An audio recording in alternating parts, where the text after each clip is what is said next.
Morning friends, কেমন আছো তোমরা সবাই? Welcome to my channel Ananya's blog.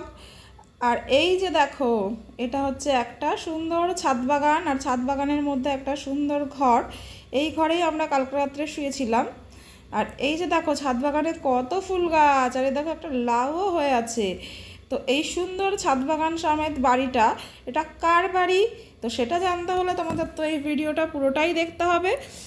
তো এই যে দেখো, এই ঘরটা 4 তলার উপরে, এই ঘরেই কালকে রাত্রে আমরা ঘুমিয়েছিলাম। তো আমি তো উঠে গেছি, আমার কর্তা মশাই এবং আমার মহারানীও ঘুম থেকে উঠে গেছে।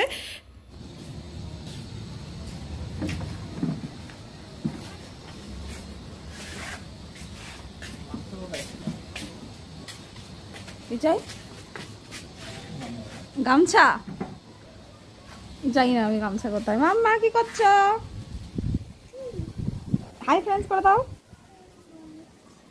How are you? তো আমরা তো সবাই ফ্রেশ হয়ে গেছি, এবার মেয়েকে জল খাইয়ে আমরা যাব নিচে। তো নিচে গিয়ে তোমাদের দেখাচ্ছি। এখানে তো এরা কেউ থাকে না, এটা গেস্ট রুম টাইপেরই। তো চলো দেখতে থাকো।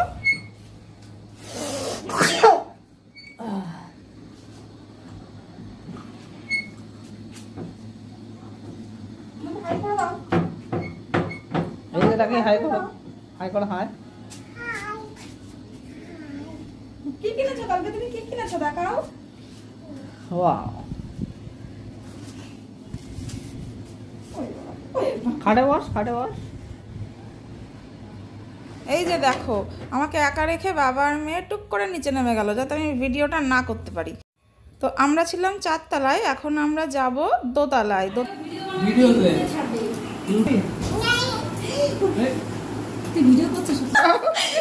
মুখটা দেখাও, তোমায় দেখো, কিছু বলো।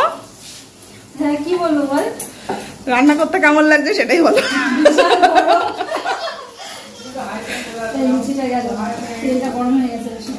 দেখো, ভিডিও করতে গিয়ে মাসির লুচিটাই পুড়ে গেল।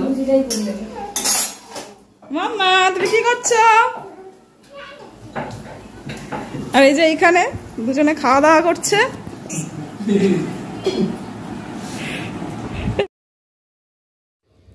তো এই যে হচ্ছে আমার মাসি শাশুড়ি। মাসি শাশুড়ি, শাশুড়ি কম, বন্ধুই বেশি। তো আমরা এসেছি মাসির বাড়িতে, আর মাসির বাড়িটা হচ্ছে কেষ্টপুরে। দেখো দেখো, শাশুড়ি বৌমাকে লুচি করে খাওয়াচ্ছে, বৌমা কিচ্ছু করে না। হ্যাঁ, সকালে মাসি করেছে লুচি আর ঘুগনি, তো লুচিটা একটু ট্রাই করে দেখবো।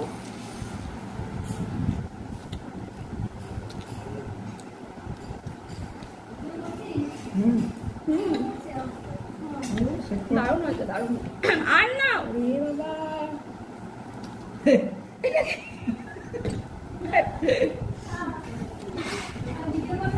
ওটা যখন মাসি আমায় দিল ওটা আমিই নেবো, এটা আমার বরকে দিয়ে দেবো।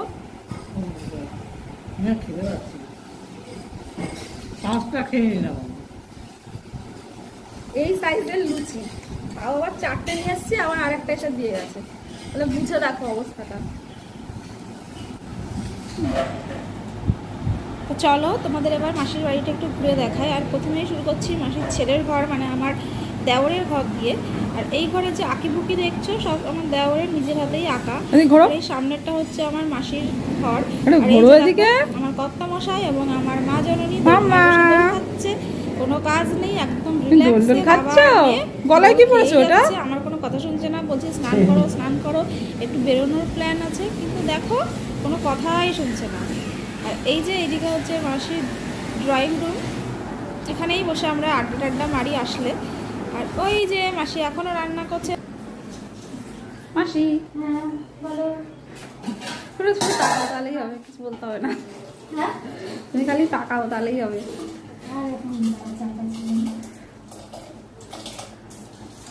আমার বৌমা। এই যে দেখো, এই যে হচ্ছে আমার মাসির শাশুড়ি মা, মানে আমাদের দিদা। আর এই হচ্ছে দিদার ঠাকুর ঘর। প্রথমবার যখন আমি এসেছিলাম তখন এত বড় ঠাকুর ঘর দেখে আমি সত্যিই অবাক হয়েছিলাম। দিদা সারাদিন ঠাকুর নিয়েই থাকে, ঠাকুর সেবা নিয়েই থাকে দিদা। দিদা খুবই ভালো মানুষ। দিদার সাথে গল্প করতেও আমাদের খুব ভালো লাগে, কিন্তু এবার এসে দিদার সাথে খুব একটা বেশি গল্প করা হয়নি, কারণ দিদা চলে গেছিলো কালকে ঠাকুরের কীর্তন শুনতে। তো আস্তে আস্তে অনেক রাত হয়ে গেছিলো, ওই জন্য দিদার সাথে আর কালকে কথা বলতে পারি। আর দিদাকে যখন বলেছি দিদা তোমার ঠাকুরের একটুখানি ভিডিও করি, তো দিদা দেখো কত খুশি হয়েছে, বলছে যে ঠিক আছে দাঁড়াও, আমি তাহলে গোপালকে একটু মুকুটটা পরিয়ে দিই, গোপালকে একটু সুন্দর করে সাজিয়ে দিই, তারপরে তুমি ফটো তোলো। এই যে দেখো আমরা কোথায় এসেছি, তোমরা কি বুঝতে পেরেছো এটা কোন জায়গা? যারা চেনো তারা তো বুঝতেই পেরেছো, আর যারা চেনো না তাদেরকে বলে দিচ্ছি, এটা হচ্ছে ডায়মন্ড প্লাজা। সাউথের দিকের মলগুলো আমার মোটামুটি সবই ঘোরা, কিন্তু নর্থে আমার সেরকম কিছুই ঘোরা হয়নি, কারণ আমি বিয়ের প্রথম দিকে 5 বছর সাউথেই ছিলাম, তারপরে তো বারাসাতে চলে এসেছি। তো ওই জন্য বললাম চলো তাহলে একটু ডায়মন্ড প্লাজাটা ঘুরিয়ে আনো আমায়, আবার কবে আসবো এদিকে তা তো ঠিক নেই। তো এই দেখো আমি কি মাকে ধরে তুলবো, আমার মা আমাকে টেনে তুলে নিয়ে যাবে। মামা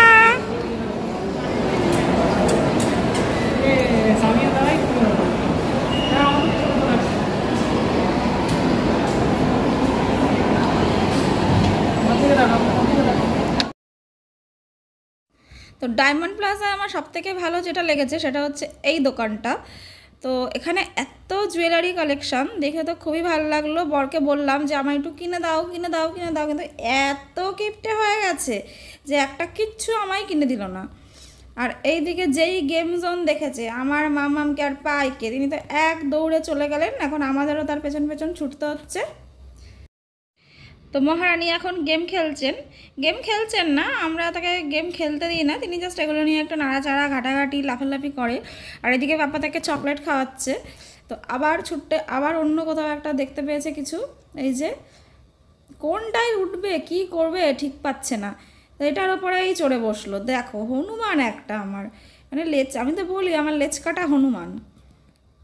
তো এখানের গেম জোনটা বেশ ভালোই বড়, আমাদের স্টার মলেরটা এতটা বড় না, এত কিছু অ্যাক্টিভিটি নেই। তো এই যে বাবা আবার তাকে টেনে টুনে গাড়িতে তুলে দিল। এই যে আমার মাম্মাম দেখো গাড়ি চালাচ্ছে। ও বাবা, আমার মেয়েটা যে কি কত তাড়াতাড়ি বড় হয়ে যাচ্ছে, আর কদিন পরে তো আমাদের পয়সা মানে গেম জোনে আসলে ওর বাবার পয়সা খরচ করতে করতে শেষ হয়ে যেতে হবে। এখনও তো ব্যাপারটা বুঝে উঠতে পারিনি, এইভাবেই হয়তো হবে, কিন্তু আসলে যে অন্য ব্যাপার সেটা তো এখনও বুঝতে পারছে না।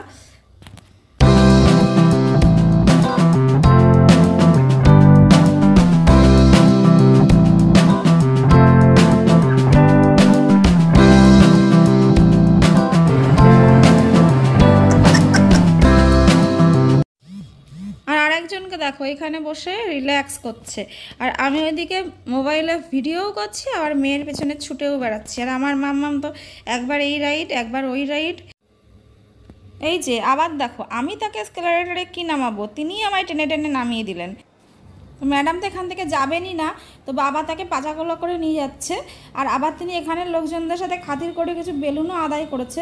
তো আমরা এখন যাব, গিয়ে বাইকটা নেব, নিয়ে বাইকে করে আমরা সোজা মাসির বাড়ি। আর বাড়িতে এসছে প্রায় 9:30টার সময়, কারণ ডায়মন্ড প্লাজা থেকে ফিরতে এত লেট হয়ে গেল।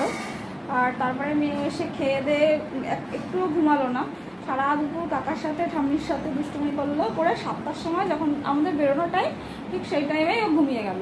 ওই জন্য আর বেরোতে পারলাম না সন্ধ্যেবেলা। তারপরে ঘুম থেকে উঠলে তারপরে আমরা 9টার দিকে ওখান থেকে বেরোলাম। আর বাড়ি আস্তে আস্তে ওই জন্য 9:30 প্রায় বেজেই গেছিলো। তো বাড়ি এসে আমাদের খাওয়া দাওয়া হয়ে গেছে। আর আজকে ভীষণ ক্লান্ত, সারাদিনে খুব আমাদের কি বলবো, সারাদিন খুব ঘুরেছি, আনন্দ করেছি, তখন ওই জন্য প্রচণ্ড ক্লান্ত হয়ে গেছি। খাওয়া দাওয়া আমাদের হয়ে গেছে। তো এবার দেখি মেয়ে কখন ঘুমায়, ওর তো ঘুম পুরো কমপ্লিট, কিন্তু আমাদের তো আর ঘুম হয়নি। আর মেয়ে যখন ঘুমাবে তারপরে আমরা দেখি ঘুমাবো।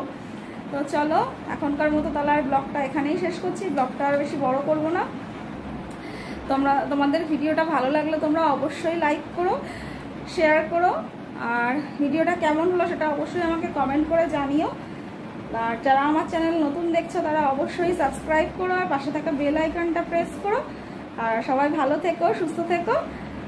চলো এখনকার মতো টাটা।